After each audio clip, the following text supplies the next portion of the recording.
Hi, నేను బంగాళదుంప. నన్ను తింటే లావ్ అవుతారు అంటారు. కానీ నిజమేమిటంటే నేను శరీరానికి శక్తిస్తాను. నన్ను ఉడికించి తింటే మంచిది. పనిచేసేవాళ్లు, పిల్లలు, వ్యాయామం చేసేవాళ్లకి ఉపయోగపడతాను. కానీ నన్ను నూనెలో వేయించి తింటే కొవ్వు పెరుగుతుంది. నేను తప్పు కాదు, ఎలా వండుతారో అదే ముఖ్యము. హాయ్, నేను క్యారెట్. కళ్ళకి మంచిదని మీకు తెలుసు కదా. నాలో విటమిన్ ఏ ఉంటుంది.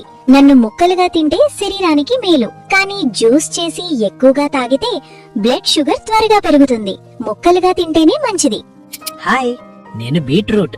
నన్ను తింటే రక్త ప్రసరణ బాగుంటుంది. చాలా మంది నన్ను జ్యూస్ గా తాగుతారు. కానీ రోజు ఎక్కువగా జ్యూస్ తాగితే బ్లడ్ షుగర్ పెరగచ్చు. కొద్దిగా తింటే సరిపోతుంది. హాయ్, నేను ముల్లంగి.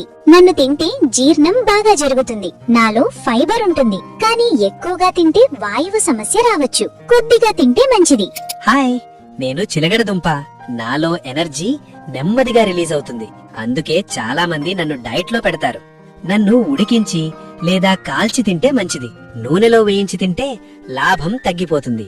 ఏ కూరగాయ అయినా ఎలా వండుతున్నాం, ఎంత తింటున్నాం, అదే మన ఆరోగ్యాన్ని నిర్ణయిస్తుంది.